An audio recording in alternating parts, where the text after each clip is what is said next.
বন্ধুরা, কেমন আছেন?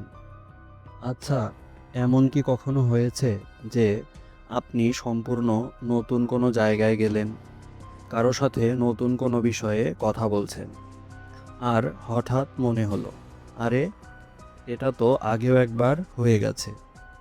ঠিক যেন আপনি আপনার অতীতকেই আবার দেখতে পাচ্ছেন। এই অদ্ভুত রহস্যময় অনুভূতিটির নামই হলো ডেজাভু। ফরাসি ভাষায় যার মানে ইতোমধ্যে দেখা বা অলরেডি সিন। বিশ্বের প্রায় ৯৭% মানুষ এই অনুভূতি অন্তত একবার অনুভব করেছে। কিন্তু এটা কি সত্যি কোনো পূর্বাভাস, কোনো প্যারানরমাল ঘটনা, নাকি আমাদের মস্তিষ্কেরই কোনো মজার খেলা? চলুন আজ সেই রহস্যের দরজাটা খুলি।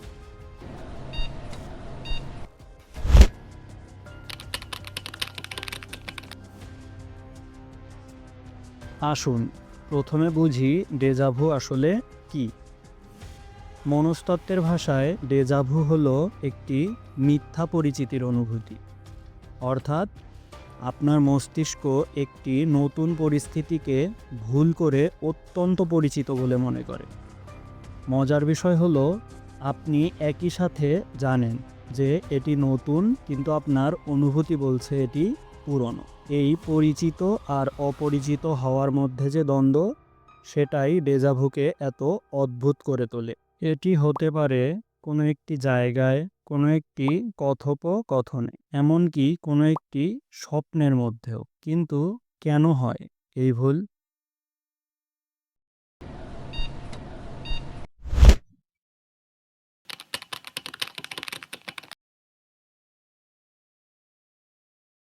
অধিকাংশ বিজ্ঞানী একমত যে ডেজাভু হলো আমাদের মস্তিষ্কের মেমোরি প্রসেসিং বা স্মৃতি প্রক্রিয়াকরণের একটি সামান্য গ্লিচ বা ত্রুটি।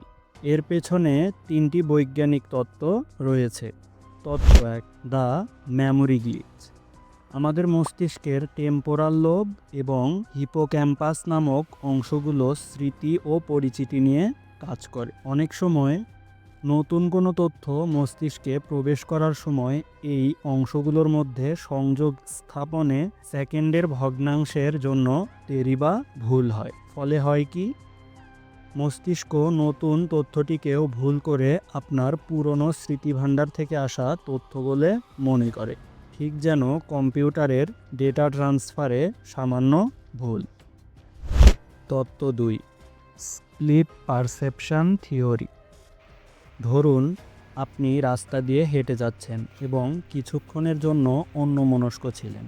সেই সময় আপনি চোখের কোণ দিয়ে একটি দৃশ্য দেখলেন, কিন্তু আপনার মস্তিষ্ক সেটা পুরোপুরি প্রক্রিয়া করতে পারেনি। পরের মুহূর্তে আপনি যখন পুরো মনোযোগ দিয়ে সেই দৃশ্যটি আবার দেখলেন, আপনার মস্তিষ্ক তখন আগের অসম্পূর্ণ তথ্যের সাথে নতুনটিকে মিলিয়ে দিল। ফলাফল, আপনার মনে হলো আপনি দৃশ্যটি ইতোমধ্যে দেখেছেন। তত্ত্ব তিন, দ্য ব্রেইনস ফ্যাক্ট চেকিং। কিছু আধুনিক গবেষণা বলছে ডেজাভু আসলে ভালো।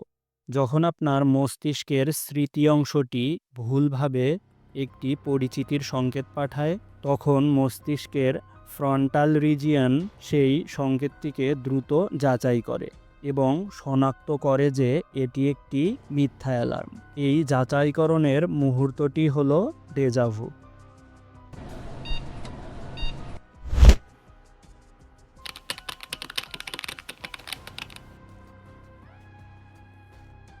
একটি মজার তথ্য হলো ১৫ থেকে ২৫ বছর বয়সীরা ডেজাভু বেশি অনুভব করে। কিন্তু কেন? বিশেষজ্ঞরা মনে করেন এই বয়সে মস্তিষ্কের স্মৃতি প্রক্রিয়া বেশ সক্রিয় থাকে এবং নতুন সংযোগগুলো তখনও পুরোপুরি স্থিতিশীল হয়নি, তাই ভুল হওয়ার সম্ভাবনাও বেশি থাকে।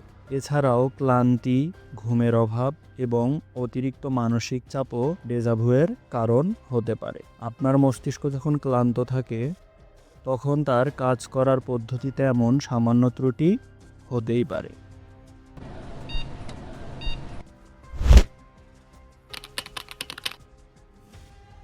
তাহলে বন্ধুরা, আমরা জানলাম ডেজাভু কোনো অলৌকিক ঘটনা নয়, বরং আমাদের জটিল মস্তিষ্কেরই একটি সাধারণ এবং বেশিরভাগ ক্ষেত্রেই ক্ষতিকারক নয় এমন একটি প্রক্রিয়া। এটি আমাদের স্মৃতি এবং চেতনার এক দারুণ খেলা, যা প্রমাণ করে আমাদের মস্তিষ্ক কতটা সূক্ষ্মভাবে কাজ করে।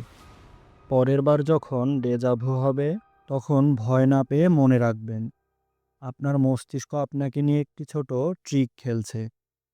আপনি কি কখনো ডেজাভু অনুভব করেছেন? সেই অভিজ্ঞতাটি কেমন ছিল? নিচে কমেন্ট বক্সে অবশ্যই জানান।